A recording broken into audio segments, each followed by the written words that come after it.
We've got some delays going on today. I apologize. Welcome to the Sports Unfolded NHL Ranking Show. I'm your host, Eric.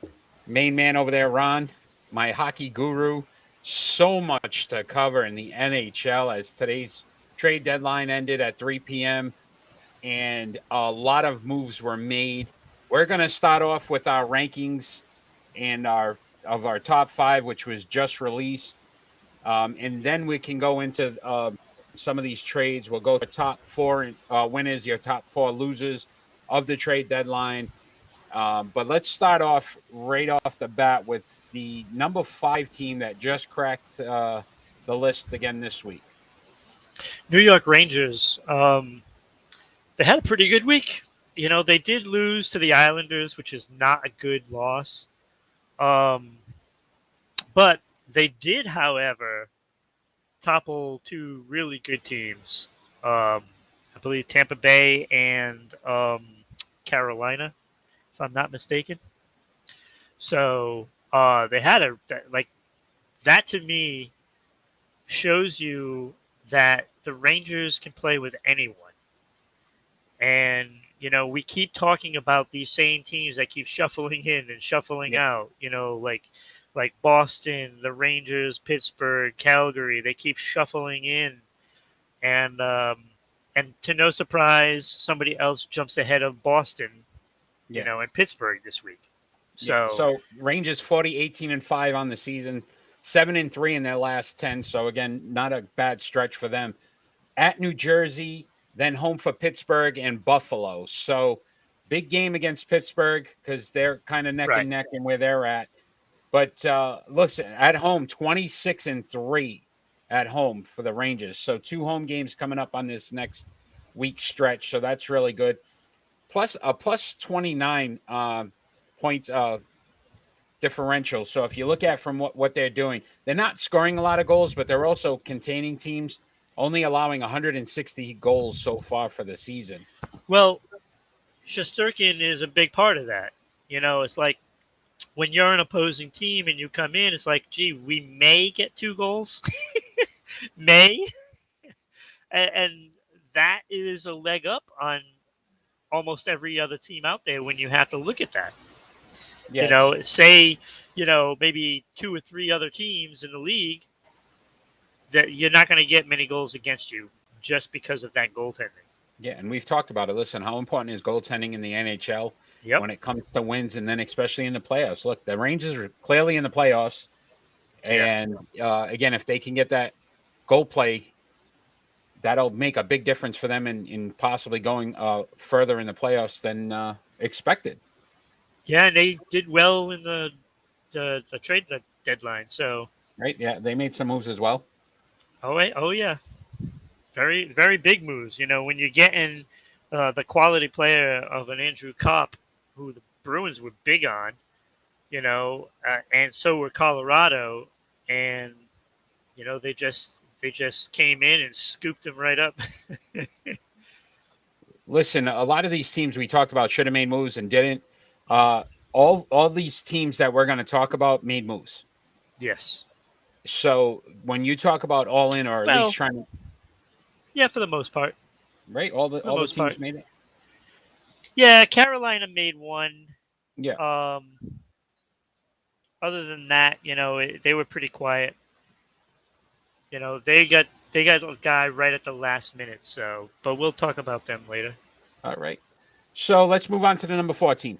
Number 4, Calgary Flames. Oh, this team, this team has really risen to the occasion this year. I gotta say, I thought that they underachieved last year, and if you can't do well in the playoffs in that Canadian bracket that they Yeah. had last year, that's a disappointment. And but Calgary came to play this year. They took it personal what they did last year. They stunk, and they know it. And they came in this season, and they have proved it all season long. And most of the moves that they made was, earlier, in February, I believe, February Toffoli, 4th right? or They something grabbed like that. Toffoli, To Foley, yeah. who's definitely contributing. Um, Yeah. Look, the Calgary Flames 38, 16, and 8, 6-2 and 2 in the last 10. At home against San Jose, Arizona, and Edmonton. They're 19-5 and 6 at home. So you talk about a strong home presence. 3 very winnable games for them. I mean, the Edmonton Yes. game could be difficult, but they are second in goals against at 149 goals as a team, a plus 66 in the point differential. Right. So defensively, they are playing some great hockey and no slouches either when you talk about putting the puck in the net at 215 goals for. Right. So very good moves by Calgary. Again, trying to contend in the West, which we know is very difficult because Colorado has played outstanding hockey all year. But this team, would you say, could be a threat, at least in the playoffs, to take Colorado to 7 if they continue to play the way they are? Yeah, I think Calgary might be the only team in the West that could actually beat them. Like they can beat them. They've won at Colorado already this year, and those games seem to be pretty close. And Calgary isn't going to give an inch. They're not going to give an inch. They got some toughness. They got some solid defensemen. They've been getting great goaltending and timely goals. The play of Goudreau has been fantastic this year. They have all of those boxes checked off of what you want for the playoffs.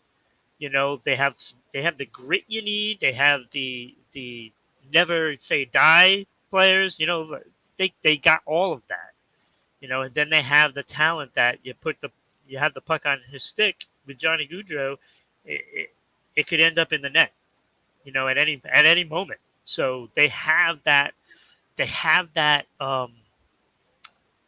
that it thing that can make a good run and possibly make the Stanley Cup. Yeah, so I don't think anybody else can do it. I think if anybody's going to beat Colorado, it's going to be them. Yeah, well, I would say this: the only team Colorado probably should fear is Colorado, because they seem to have struggled when they get into the playoffs and not being able to perform. Right, so absolutely. A good team like Calgary, if they continue to play as well as they do, could be that upset team that knocks the Avalanche out. But yeah, because if Colorado makes a mistake, Calgary can capitalize on it. Yeah, it's simple as that. Good team. I like the team they're building there and what they've done so far this season. Absolutely. What about the number 3 team here? Number 3, Carolina. They dropped down from number 1, and they had a rough week. 0-2-1. So they basically lost 3 times, even though one was a shootout, I believe, against Washington. They had a rough week, and we've seen it. All these teams that have been in the top 5, they've all had rough weeks. It happens. There's only one team in the league that hasn't lost 3 games in a row. That's Boston. Hey, see that? Look at you. The only team that hasn't lost 3 in a row. And then people wonder why I put them in once in a while. Yeah. Well, Carolina, look, 4-4-2 in their last 10. Yeah. So, again, 500 hockey, 41-15-6 on the season. Games at home against Tampa Bay and Dallas, and then at St. Louis. Yeah, this is not an easy week. No, again, very good at home, though, 23-5-3 at home for Carolina. Number 1 goals against at 148. So they don't give up a lot of points when we talk about playing the opposition. At plus 55 in the differential. Again, one of the higher scoring teams in the league. That Tampa Bay game, to me, is very crucial to see which way each team's going to go, because Tampa Bay has not played well enough to stay consistent in this list. And now I feel like Carolina, if they could beat them, kind of remains in the top 5 for the rest of the season. Yeah, well, Tampa Bay's been out the last couple of weeks now. Yeah. And look, there's about 20 games left in the season, so a really good opportunity for some of these teams to just remain in the top 5 if they play solid. We're at that point where now you can see clearly, what you have to do to get there. And it's the same thing when we did the NBA recap show. Had that 20 games. If you win 12 of those games and you're 3 games ahead of the next team, Yes. the other team now has to win 15 Yeah. of the 20. Yeah. So it's pretty clear that is not an easy thing to do. Listen, we as we're talking about basketball for a second, look at what the Celtics when we compared them back then to what they're doing now, Right. right? Right. And any of these teams, to your Look, point, now could do the same thing. it's the same thing. Like when you look at the schedule, what the Celtics did and what the Bruins did this year. The Bruins started turning it on in Yeah. January. Basically the same point when Yeah. the Celtics Boston, did. the Celtics. Yeah. And it's propelling them up. The Bruins are only 6 points away from catching Tampa for third. Yeah. I mean, not third, second. Sorry. Second. So, I mean, that's only 3 games. So, anybody can flip flop in spots. It's almost impossible for one of these teams to drop out of the playoff step. Yeah. Again, like we talked, the East is pretty much locked up. Yeah, The when West you're up still like 10 points, that's 5 yeah. wins. So you got to get 5 wins more than what those playoff teams are. Just to start. Yeah, and again, currently, like you said, 3 out of the 5 teams we have right now are represented by the East. So, which would bring us to our number 2 team. Number 2, Florida Panthers. So again, they made some moves as well. Yeah, the rich get richer. Right. So again, number 1 scoring team in the league currently at 254 goals for, a plus 74 in the point differential. You're talking about a team that's going to put up some points, and honestly, they're going to hold their opponents. 42, 14, and 6, 7, 2, and 1 in their last 10. They're going up north. Montreal, Ottawa, and Toronto, all on the road. They're 6, 8, and 6 away. So again, some vulnerability, but still a very good record on the road. Yeah, that's the alarming thing. Is their away record? That hurts. But the thing that they keyed in on was getting that defenseman and the forward, and those guys, especially Giroux. Like this team is going to learn how to win on the road with Giroux there, and that pickup itself was huge. Like I've mentioned several times that Joe Thornton centers the 4th line. Yeah. Now it's going to be interesting to see what happens if Giroux plays center. That could actually bump Joe Thornton out of the lineup. And that's astonishing when you have a guy like Joe Thornton. He's not even going to dress for you. So it's going to be interesting to see what they do. I'm guessing that they're going to put Giroux on the wing, to complement, this lineup better.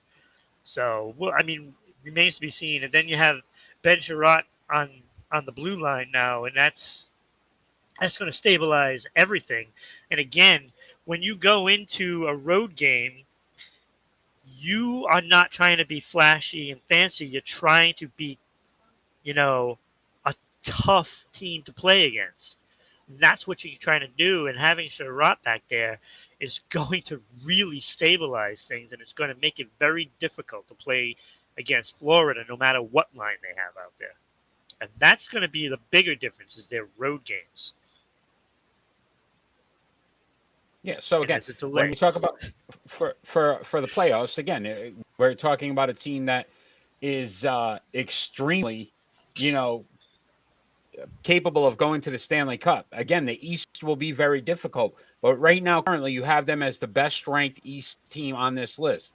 Would they be a favorite, especially with the trade moves that they've made? Yeah, right now they're my favorite to come out of the East. Especially at the trade deadline. Yeah, I'm still. I'm leaning towards them. We got to wait to see how these players, interact with the teams, and if it does work out. So a lot of times it doesn't. Yeah, and that was going to be one of my questions to you. With all these top teams, and sometimes with adding these players, how do you mesh some of these high-scoring teams? So again, Florida is already one of the highest scoring team in the league. Right. You're integrating another guy that wants the puck. Yep. How many pucks can you put on the ice where you'd actually be able to, Exactly. And keep everybody happy? this is why sometimes addition is not making your team better. Yeah. And that's why, the next week or so, we're really going to find out a lot.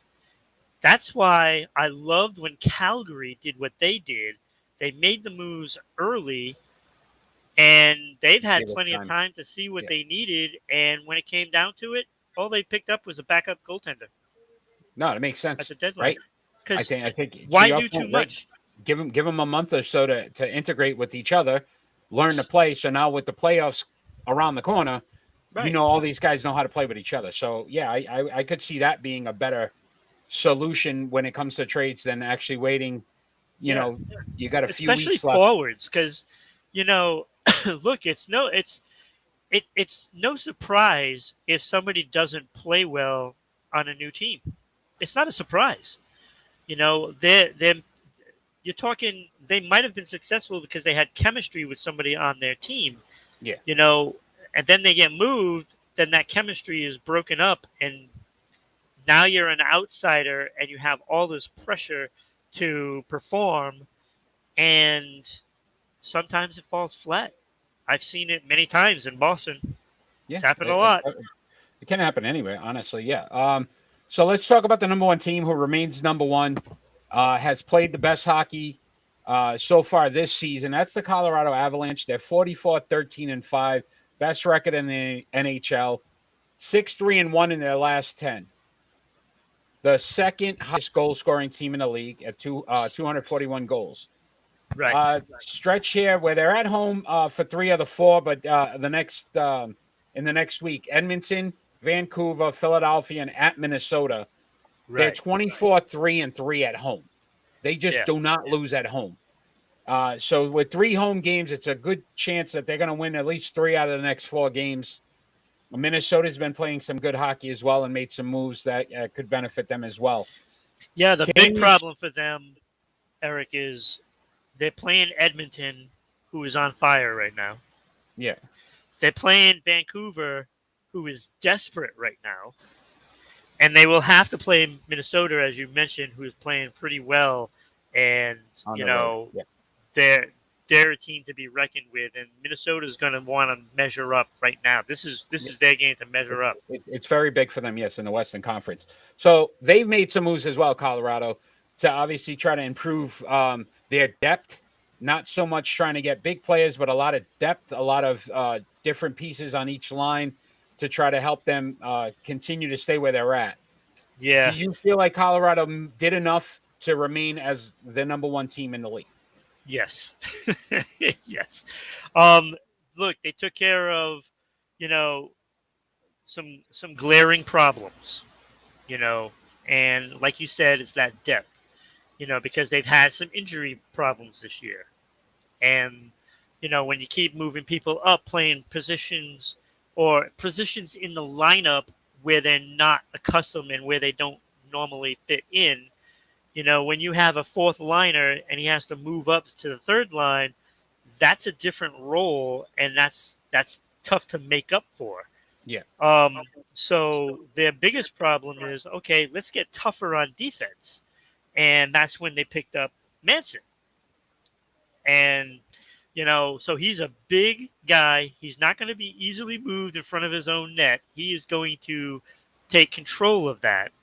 And that is probably their biggest pickup, because I think in the playoffs, you need to have that toughness on the blue line, because when teams forecheck and forecheck and forecheck and forecheck, you need a guy that can withstand that. And anybody out there that's had very talented defensemen, but not big on size, you know what I'm talking about. Because if it can wear down a Chara by constantly getting hit in your own end, then it can wear down anybody. So if you have smaller players, you need to get bigger for the playoffs because of that fact. And the same thing goes on your forwards. You want some of those grit guys on the fourth line that can just do the damage. They may not put the puck in the net, but they're doing that damage, hitting those defensemen and keeping it inside their zone and making it very difficult for the skilled guys to get it out. And that's what the size does in the NHL. It wears the other teams down. So is there a team in the East that could beat the Colorado Avalanche, or do you feel in like the East? Yes. Well, yeah. There's several of them. Obviously Florida, Tampa Bay, Carolina, Boston, Pittsburgh. Washington has some big guys. So even with the moves they made, you wouldn't consider them the favorites to win it all.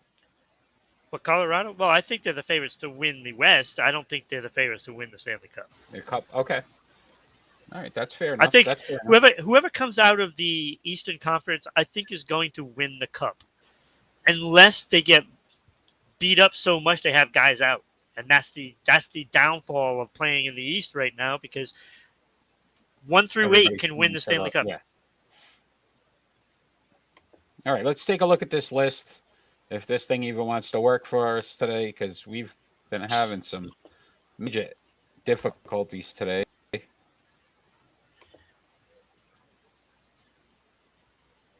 So, looking at is the newest list that was just released.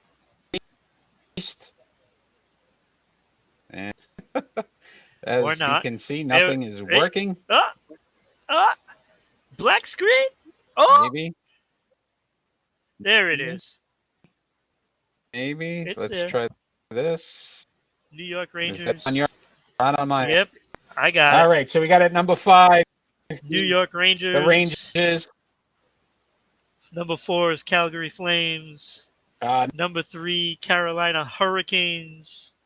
Number 2, Florida Panthers. And number 1, Colorado Avalanche. This is the beauty of live TV.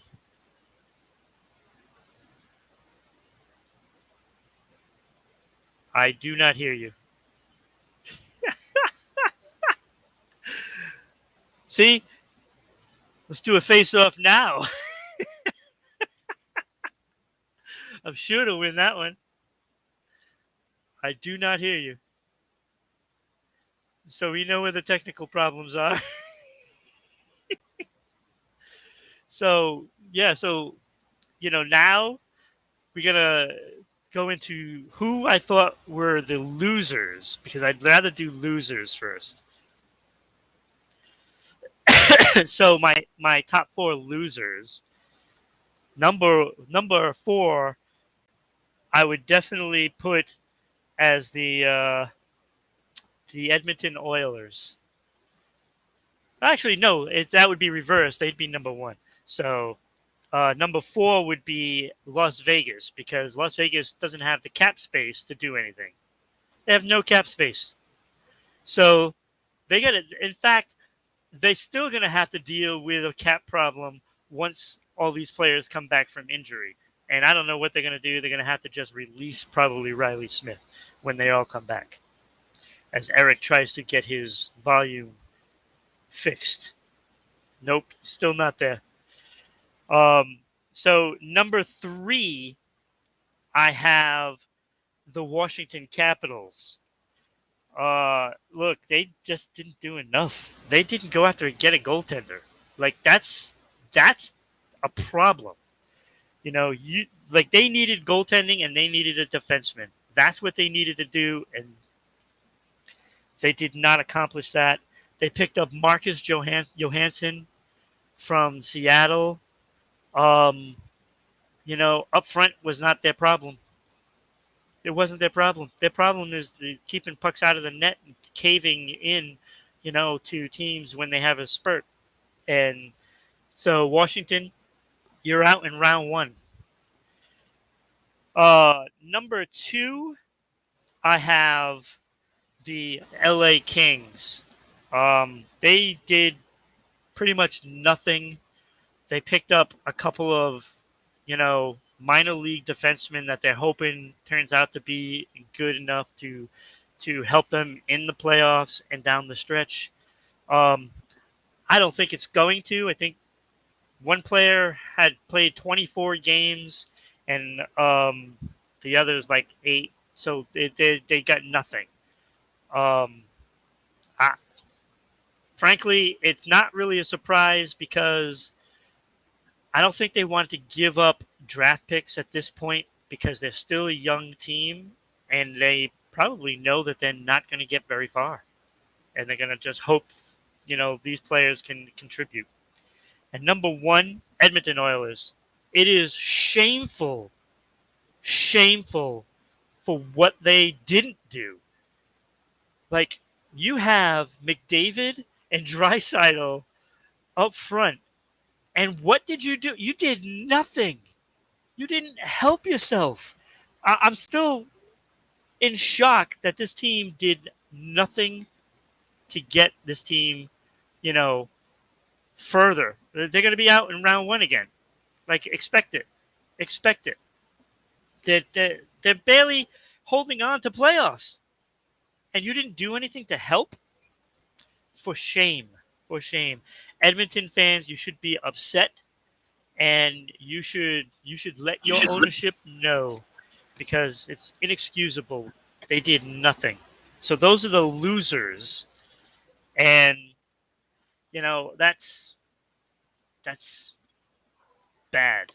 Bad. All those teams could have done something a little more. Like LA, I get, but they still should have gone after at least a serviceable defenseman. There was plenty. So, and I'm sure the Bruins would have listened if you wanted like Clifton or something. That would have helped. And we lost Eric. How? He's the host. So that is the 4 losers. And there he is again. He's back. I'm trying here. Yep, I hear you now. Okay. I hear you now. So the losers are done. Good. The losers were done. Very good. I liked what you came up with. Let's go in this. So who was your number 4 winner? Number 4 winner. Let me see. It's a roll out of order. It's all over the place. Number 4, I actually have Boston. Okay. I know you like the Lindholm move. Look, in fact, they got the best player available. Out of all the players, Lindholm is the best player available. And I like that it wasn't a rental. No, and they quickly signed him to an 8-year long-term deal. And I believe the average salary comes out to around 6.5. Look, that's a great deal for that caliber of a player. The Bruins are going to have like the best defense now in the playoffs. Like, I truly believe this. Yeah. It'll be in front of a rookie goaltender, but I'm confident in the way Swayman plays that it's going to be enough because now instead of having Forbert and Clifton as your 5th and 6th defenseman, it's going to be Josh Brown and most likely Riley as your 5th and 6th defenseman. Lindholm is going to play with McAvoy, which is kind of scary. Mm-hmm. And Grizzly will play with Carlo. And this defense is going to be solid. There isn't going to be anybody coughing up the puck very often. I think the more likely player would be Riley, if anybody. And if Riley doesn't play well, then Forbert will come in.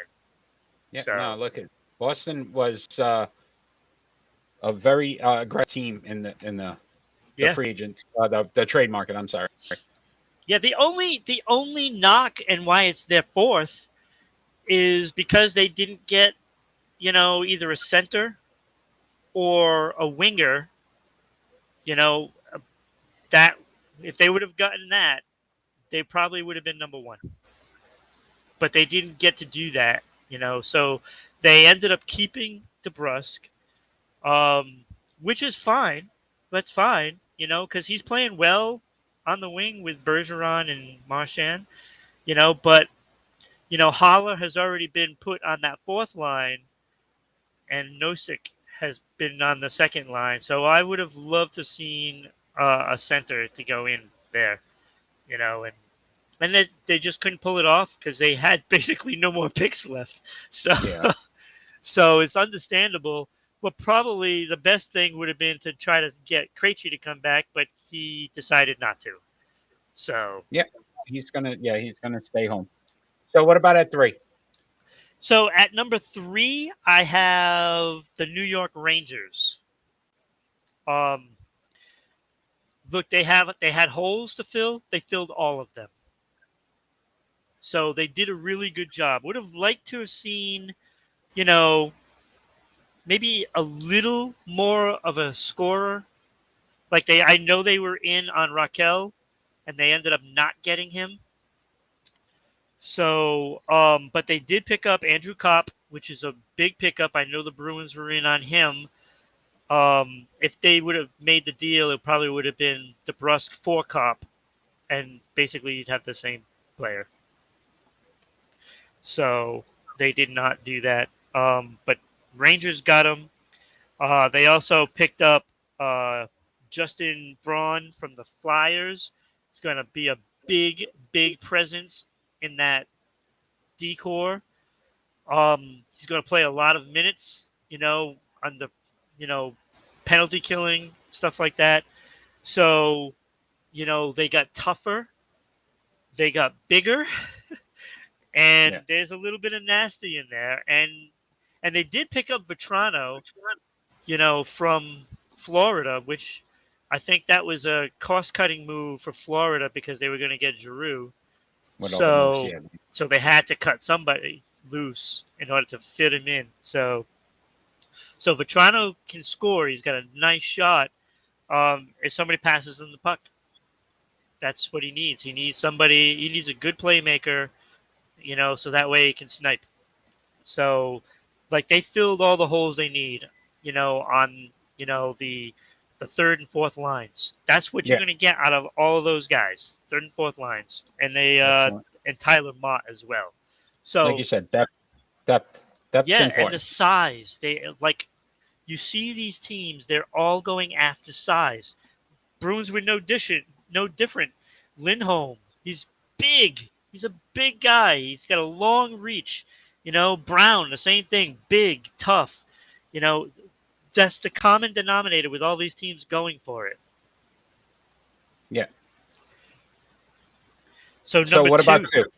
number two, and they probably would not have even been in my top 5 or 6, but the final deal, and I don't even know if it's official or not. Riley Nash, that was like one that came in. Apparently it was a deal beforehand, but they didn't announce it until like 3:20. So so Oh, so wow. I if they did in fact pick up Riley Nash, Tampa Bay is right back at it. They got Hagel, who's a 21 goal scorer already this year. So they picked up 2 capable forwards, and Riley Nash is just a good all around player. He's along the lines of like a Bergeron, and uh, Jonathan Taves and stuff. Those players are invaluable. Riley Nash is no different. He's just one of Yeah. those players that is so valuable. And they got Nick Paul, who has 11 goals this year. And if he's going to play on the third or fourth line, that's huge. That's big. That's big. So Tampa Bay didn't do anything really defensively. They went and picked up some more offense. So they're going to be able to score on every line. So look out. And we could say, look, they might be a small disappointment just based on, 2-time defending champions. Yeah. So what about your number one team here, Ron? Who's your number one team? Number Made the one best move. team is Florida. They were the big winners. Um, and I gotta say, like I said when I was explaining Florida, with Giroux, and if you have him in there and you move everybody down, I'm figuring he might play second line center. You move everybody down. That drops out Joe Thornton out of your lineup. How crazy is that? There's a lot of teams out there that Joe Thornton would be their number one guy. Yeah. so and I know he's older, and you know, but that brain and that stick still can play the game. But you just the depth on this team is just scary. Ben Sherratt, as like I said, earlier, that's big. And they picked up Hag, another guy that's a role player. And that's what you need. And Tampa Bay needs, every team needs that role player. And it's always good to trade for one. Even if you have one, you trade for one, and that sparks the team up. It gets everybody to play. Yeah. And when he comes in and plays, even though if it's only like 8 minutes a game, he's going to put a charge into everyone. And that's big. That's big. So he's going to be a big player for this team. Even though he may never factor into points. Listen, role players sometimes are bigger keys than anything else. Look, it's the same thing when you talk about the NBA. We talk about the bench. Those bench players, what they do coming off that bench is more important than anything. And that goes in the NHL. What your goaltender does and what these role players do does everything. When the Bruins won the Cup in 2011, it was because of that Corrali line. Yeah. They had Sean Thornton, Wagner. Those guys were unbelievable that year. That's what it takes to win the Stanley Cup. Without that fourth line, you ain't winning. Yeah. Yeah, no, it makes a big difference. So, I mean, there was some, look, the best goaltender, Minnesota gets him. Fleury. Which is a big move for them. That's a great move. And they were team 5 for me based on Fleury. Yeah. I almost said Theo Fleury way back from the Calgary Flames. But they also picked up Middleton for defensive purposes. And, that's what they showed up. They went defense. And, look, they know they're a young team. They're an upcoming team.